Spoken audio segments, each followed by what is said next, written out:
Halo, ketemu lagi dengan saya di metode penelitian. Kali ini saya akan menjelaskan tentang pengkajian pustaka tentang penelitian keputusan penelitian. Dari video sebelumnya kita sudah bahas tentang berbagai hal yang bisa kalian pakai atau kalian gunakan sebagai bekal dalam penyusunan keputusan penelitian.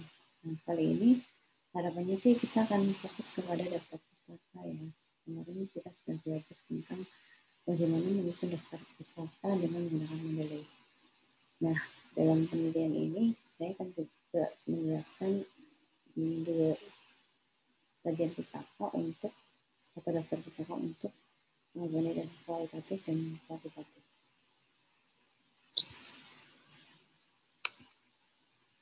Terus kemudian kajian pustaka dalam suatu penelitian itu diharapkan dapat mencerminkan beberapa hal. Yang pertama adalah gagasan konseptual baru yang mendasari pelaksanaan penelitian. Untuk kepentingan ini perlu merujuk pada beberapa hasil penelitian sebelumnya. Kemudian telah secara cermat hingga terungkap kekuatan dan kelemahan suatu teori atau konsep. Kemudian kecermatan yang tinggi terhadap teori yang diacu dan kaitannya dengan hasil penelitian.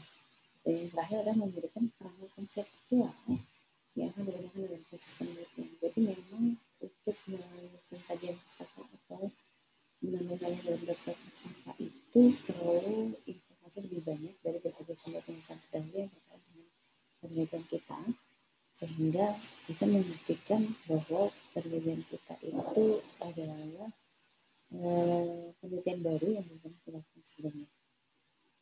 Nah, dalam upaya untuk mewujudkan kajian pustaka perlu dilakukan teoretical construct sehingga dapat menjawab masalah yang kritis secara lebih baik. Nah, teoretical construct ini merupakan aktivitas membangun kerangka konseptual untuk memandang suatu objek atau masalah yang diteliti dan dikembangkan dengan membangun jalinan filsafat ilmu, filsafat bidang ilmu, filsafat penelitian, dan metodologi penelitian. Atau sebenarnya theoretical construct ini sering disebut dengan istilah kerennya adalah state of the art dari penelitian kita. Nah, ini tadi ya. Jadi berbagai filsafat ilmu dari filsafat penelitian, filsafat bidang ilmu pengetahuan serta metodologi penelitian ini kita bisa menyusun suatu konsep teori. Jadi akurasi konstruksi teori dapat membantu merumuskan hipotesis dan interpretasi hasil. Jadi sebenarnya adalah dari rumusan dasar yang sudah kita tentukan itu kita mencoba mencari teori-teori atau jurnal atau sumber-sumber yang relevan yang terkait sama topik atau permasalahan yang kita kaji. Kemudian dari situ sebenarnya nanti akan kita temukan suatu hipotesis dari berbagai gejala yang mereka hasilkan dari berbagai penelitian sebelumnya itu. Kemudian hipotesis ini kita uji dan kita interpretasi. Nah, pengkajian perpustakaan itu umumnya adalah 50% dari kegiatan penelitian itu diisi dengan kegiatan kajian pustaka. Dari membaca untuk mengkonstruksi teori sehingga tidak terelakkan error. Nah, secara umum, pustaka acuan dalam penelitian itu dibedakan menjadi dua kelompok. Yang pertama adalah sumber acuan umum. Jadi biasanya kita ambil dari literatur teknis dan sumber acuan khusus kita ambil dari literatur teknis. Yang pertama sumber acuan umum atau non-teknis ini berupa berbagai buku teks dalam berbagai bidang ilmu. Bisa dari ensiklopedia, kamus umum, dan kamus istilah, monograf, dan lain-lain. Dalam sumber acuan umum ini dimuat konsep dan teori dalam berbagai bidang ilmu. Sumber acuan umum ini digunakan untuk merumuskan grounded teori. Jadi teori dasar untuk semua bidang ilmu biasanya akan sama. Kayak misalnya kita belajar statistik ini. Statistik untuk semua bidang ilmu pasti sama gitu. Tetapi nanti untuk aplikasinya di bidang teknis itu akan berbeda dengan orang ekonomi. Konsep dan teori yang diacu dari sumber acuan umum dikaji secara selektif dengan mempertimbangkan yang pertama adalah landasan filosofis, kemudian relevansi dengan masalah penelitian dan pemutakhiran. Nah, sumber yang kedua yaitu sumber acuan khusus atau literatur teknis ini berupa berbagai hasil penelitian sebelumnya, seperti tesis, disertasi, laporan penelitian, maupun publikasi hasil penelitian melalui jurnal, majalah, dan lain-lain. Perlu diingat bahwa hasil penelitian seperti tesis dan disertasi kalau belum dipublikasikan tidak boleh dijadikan sebagai sumber acuan utama gitu kan. Tetapi bukan berarti tidak boleh dibaca, boleh, tetapi kita akan mencari berbagai sumber informasi aslinya, misalnya dari jurnal, itu akan lebih bisa diterima. Kemudian informasi-informasi ilmiah dari sumber acuan khusus ini dapat ditarik generalisasinya yang relevan dengan masalah yang kita teliti. Nah, manfaat sumber acuan khusus atau teknis yang pertama adalah merangsang kepekaan teoritik. Kemudian sumber data sekunder, sebagai sumber data sekunder, kemudian bisa memancing pertanyaan. Kemudian pertanyaan ini yang terkait dengan masalah yang kita teliti ya khususnya. Bisa mengarahkan penyampaian teori. Gitu. Ini salah ya, penyampaian teori. Jadi dari sumber acuan khusus ini kita bisa lebih memperjelaskan teori yang kita bahas. Gitu. Kemudian bisa sebagai justifikasi tambahan. Nah, prinsip pemilihan sumber acuan khusus ini yang pertama tadi ya harus relevan dengan masalah kita, kemudian harus mutakhir. Jadi harus terbaru. Paling enggak kalau untuk sumber acuan skripsi maksimal 10 tahun terakhir lah ya, mungkin masih bisa. Bahkan ada beberapa jurnal itu yang mensyaratkan 5 tahun terakhir. Nah, sumber acuan khusus dapat dimanfaatkan untuk merumuskan berbagai teori juga, gitu, yaitu teori yang dikonstruksikan secara induktif dari data fenomena yang dijelaskan. Teori dapat memenuhi kebutuhan peneliti apabila kesesuaiannya tinggi, kemudian bisa dipahami dengan baik, kemudian generalisasinya sesuai dan bisa dikontrol. Itu yang bisa membantu kita untuk acuan khusus teknis. Berikutnya kita bahas tentang prinsip dasar konstruksi teori. Jadi berdasarkan landasan filosofis, keutuhan landasan filosofis ini akan memperkuat konsep atau teori yang diacu. Misalnya nih, penelitian yang dilakukan lebih menekankan pada ex post de facto gitu. Kalau seperti ini, generalisasinya bisa diambil dengan berpijak pada filsafat empirisme dengan berbagai varian, seperti positivisme. Atau misalnya penelitian yang dilakukan lebih menekankan pada pemaknaan fenomena berdasarkan rasio. Maka generalisasinya bisa diambil dengan berbicara pada filsafat rasionalisme dengan berbagai variannya, seperti fenomenologis dan metafisika. Nah, pertimbangan filosofis ini akan membantu kita dalam mengonstruksi teori maupun menginterpretasikan hasil. Jadi, meskipun kita orang teknik gitu kan, tetapi landasan filosofisnya juga harus paham gitu, sehingga kita bisa melakukan penelitian secara lebih mendalam. Kalau prinsip relevansi, yaitu konsep atau teori yang dirujuk dalam penelitian itu diharapkan dapat mewujudkan tugas penelitian, yaitu yang pertama mendeskripsikan secara jelas dan cermat hal-hal yang menjadi masalah. Kemudian menjelaskan kondisi-kondisi yang mendasari suatu peristiwa, khususnya ketika kita merumuskan landasan teori, latar belakang ya. Kemudian memprediksi sesuatu yang akan muncul atau terjadi. Berikutnya mengembangkan konsep atau teori dan mengendalikan gejala atau peristiwa. Nah, ini prinsip relevansi. 5 hal ini harus kita lihat apakah konstruksi teori yang sudah kita bangun itu relevan dengan hal ini. Nah, untuk sumber acuan khusus, prinsip relevansi ini bersifat mutlak gitu kan. Jadi acuan khusus yang dipilih dalam pembuatan proposal atau laporan penelitian itu harus yang benar-benar terkait langsung dengan masalah yang kita teliti. Jadi jangan sampai ketika menyusun landasan teori itu isinya banyak sekali tapi nggak relevan atau nggak related sama masalah kita gitu. Kemudian keterkaitan itu bisa dilihat dari 3 aspek. Yang pertama adalah landasan filosofis seperti yang sudah dijelaskan tadi. Kemudian prosedur penelitian atau metodologis. Jadi sebenarnya kalau bicara metodologi penelitian itu harusnya itu custom banget ya, sesuai dengan penelitian kita dan nggak bisa dipakai orang lain gitu. Tapi seringkali mahasiswa itu meng-copy paste dari tingkat-tingkatnya, padahal nggak sama penelitiannya. Kemudian yang ketiga dari bidang kajian atau objek penelitian, atau bisa juga dari lingkup penelitian. Berikutnya adalah prinsip pemutakhiran. Jadi untuk kepentingan penelitian, usahakan acuannya harus yang terbaru. Kemudian konsep atau teori lama bisa saja sudah tidak diacu lagi karena sudah tidak memiliki validitas. Kemudian hasil-hasil penelitian terdahulu bisa saja sudah dikumpulkan oleh penelitian berikutnya. Itu beberapa alasan kenapa tidak menggunakan penelitian lama. Gitu.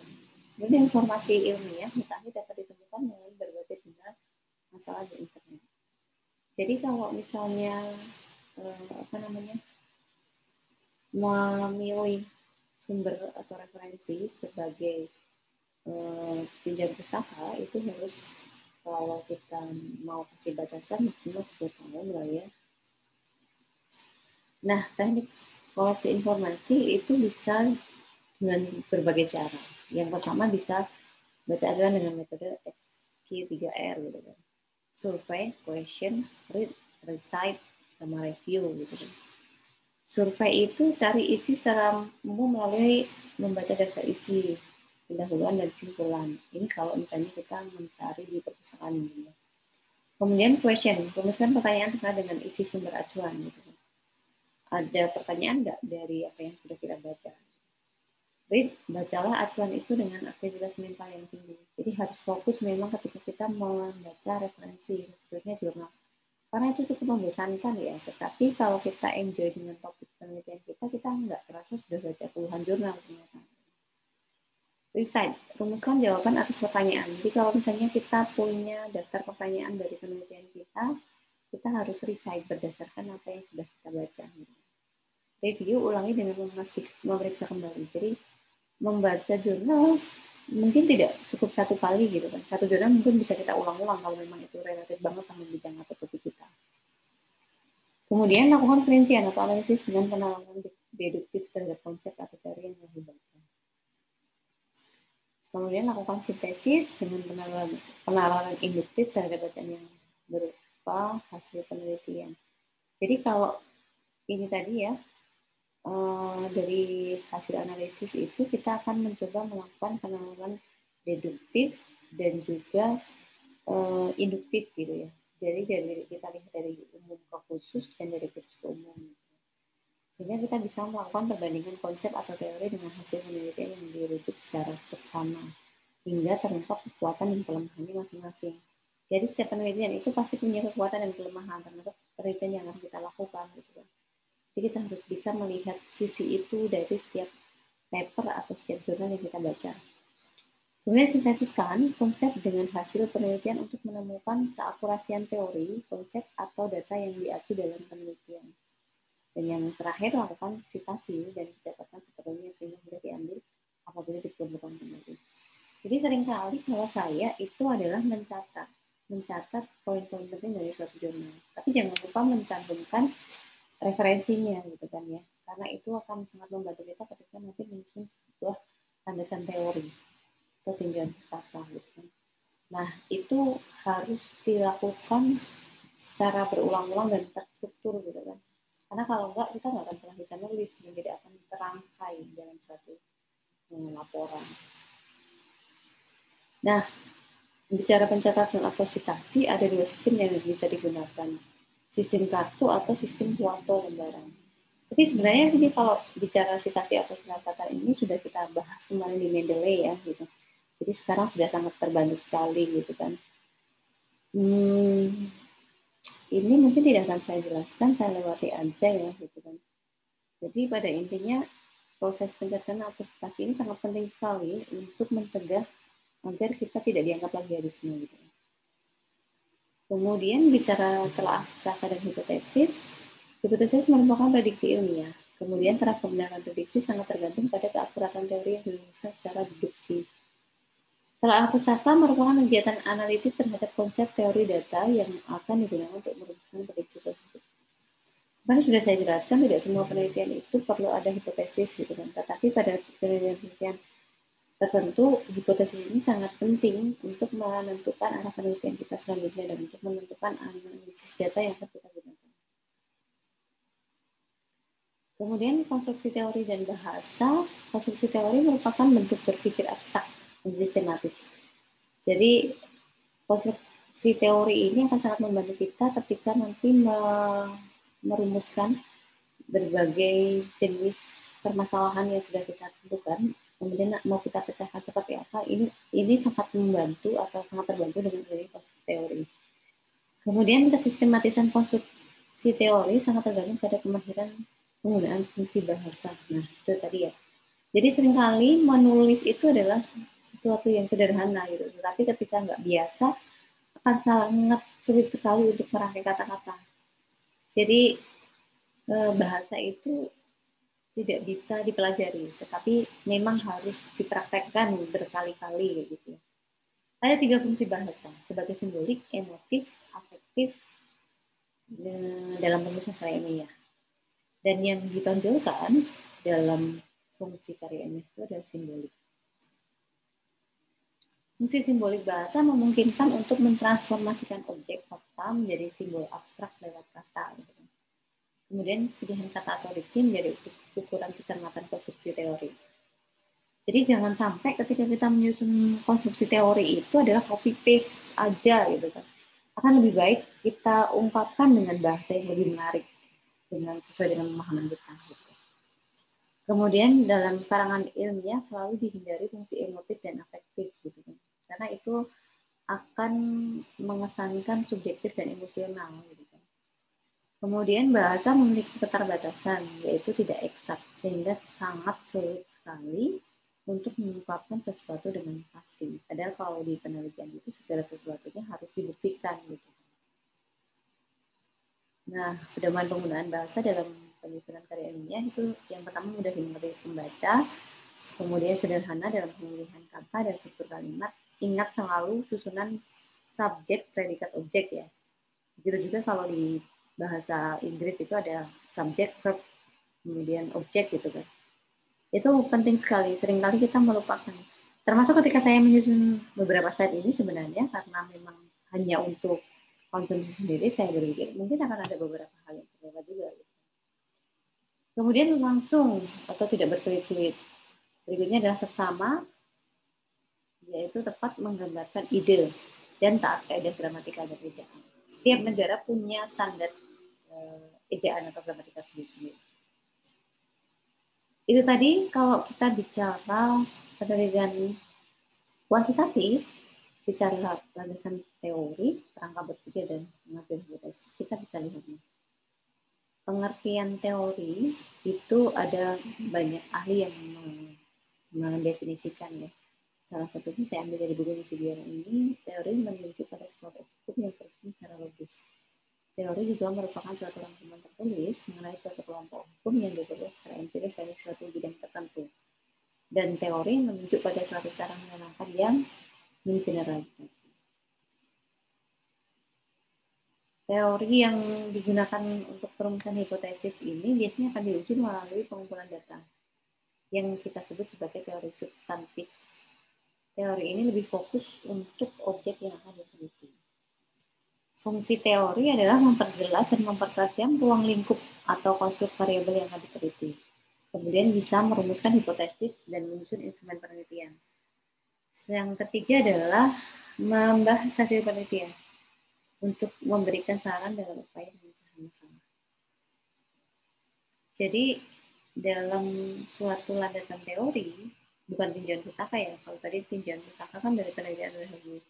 Kalau landasan teori itu berdasarkan teori-teori yang ada, berarti kita harus mengungkapkan dengan deskripsi teori dan kerangka berpikir yang baik.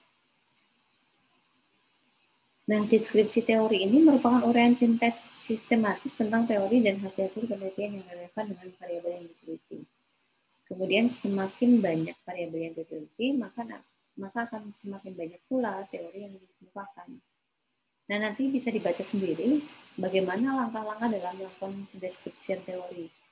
Mulai dari menetapkan nama, mencari sumber, memilih topik, kemudian mencari definisi, kemudian membuat rumusan, dan mendeskripsikan teori yang sudah dibaca tadi. Kerangka berpikir ini juga penting untuk memudahkan kita pada saat menentukan atau melaksanakan penelitian sehingga ketemu suatu rumusan hipotesis atau rumusan masalah gitu. Jadi kerangka berpikir merupakan sintesa terhadap hubungan antar variabel yang disusun dari berbagai teori yang telah dideskripsikan. Nah, bagaimana cara menyusun rumusan hipotesis ini? Itu bisa didasarkan pada kerangka berpikir. Dari mana? Ya bisa dari membaca buku, kemudian mencoba mendeskripsikan teori yang sudah dibaca, kemudian menganalisis terhadap hasil-hasil penelitian terdahulu, kemudian membandingkan terhadap hasil penelitian yang akan kita ambil, kemudian baru bisa membuat sintesa dari berbagai teori ataupun dari berbagai hasil penelitian atau yang kita sering sebut sebagai state of the art-nya, sehingga kita bisa menyusun suatu kerangka berpikir dan bisa merumuskan hipotesis. Nah, bentuk-bentuk hipotesis itu ada beberapa macam. Yang pertama adalah hipotesis deskriptif yang merupakan jawaban sementara terhadap masalah deskriptif, yaitu berkenaan dengan variabel mandiri. Misalnya nih, rumusan masalah deskriptifnya adalah seberapa tinggi semangat kerja karyawan PTX gitu. Hipotesisnya berarti semangat kerja karyawan di PTX adalah sama dengan 75% dari kriteria ideal yang ditetapkan. Jadi bisa saja sama dengan, lebih besar, atau kurang dari, tergantung hipotesisnya mau seperti apa yang akan dirumuskan. Ini adalah bentuk rumusan hipotesis deskriptif. Kalau dalam bentuk statistik akan seperti ini, sama dengan, lebih besar atau lebih kecil. Kalau anti hipotesisnya otomatis kebalikannya. Kalau sama dengan tidak sama dengan, kalau lebih besar berarti kurang dari, kalau kurang dari bisa lebih besar. Oke, ini dulu bentuknya adalah prosentase. Yang kedua, bisa juga hipotesis itu dalam bentuk hipotesis komparatif yang merupakan jawaban sementara terhadap masalah komparatif. Pada rumusan ini variabelnya sama, tetapi formulasi atau sampelnya berbeda. Keadaan ini terjadi dalam waktu yang berbeda juga. Contohnya misalnya, bagaimana produktivitas kerja PTX bila dibandingkan PTY? Karena komparatif berarti ada dua variabel. Dan hipotesisnya bisa nih sama dengan, lebih besar atau kurang dari lagi gitu. Jadi produktivitas kerja antara karyawan di PTX sama dengan di PTJ gitu. Atau rumusnya akan menjadi mu 1 sama dengan mu 2 atau tidak sama dengan, lebih besar, kurang dari terlebih. Ini rumusan secara statistik, ini rumusan secara kalimat hipotesisnya. Nah, yang ketiga asosiatif merupakan jawaban sementara terhadap masalah asosiatif, yaitu menanyakan hubungan antar dua variabel atau lebih. Contoh rumusan masalah asosiatif adalah, adakah hubungan yang signifikan antara proses pengaturan beton dengan kekuatan beton misalnya? Hipotesisnya terhadap hubungan positif gitu, antara pengaturan beton dengan kekuatan beton. Sehingga hipotesis statistiknya adalah H0 P sama dengan 0, rho ya, ini rho sama dengan 0, atau KN-nya adalah rho tidak sama dengan 0. Tidak ada yang lebih besar atau lebih kecil kalau untuk asosiatif. Nah, karakteristik hipotesis yang baik merupakan dugaan terhadap keadaan variabel mandiri, perbandingan keadaan variabel pada berbagai sampel dan merupakan dugaan terhadap hubungan antara dua variabel atau lebih. Pada umumnya, hipotesis deskriptif tidak dirumuskan. Kemudian dinyatakan dalam kalimat yang jelas sehingga tidak menimbulkan beda penafsiran. Dapat diuji dengan data yang dikumpulkan dengan metode-metode ilmiah. Sehingga biasanya kalau ada hipotesisnya dalam suatu penelitian, kita akan melakukan uji hipotesis.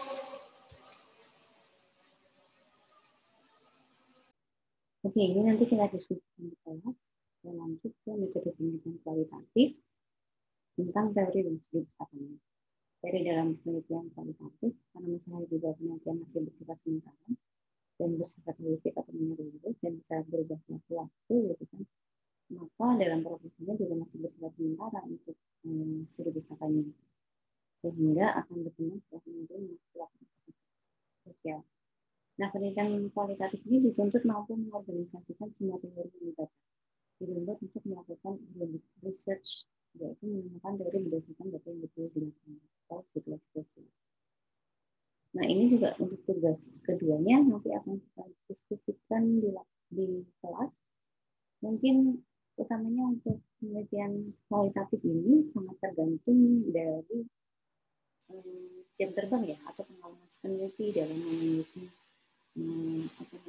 penulisan teori. Sehingga dalam penelitian kualitatif cenderung memang teorinya akan lebih banyak dan lebih menyeluruh atau lebih mendasar untuk membuktikan dari setiap apa yang akan kita lakukan di lapangan nantinya. Oke, mungkin ini yang bisa saya share di video kali ini. Terima kasih sudah menyimak video kali ini. Mohon maaf ada kesalahan. Saya akhiri. Assalamualaikum warahmatullahi wabarakatuh.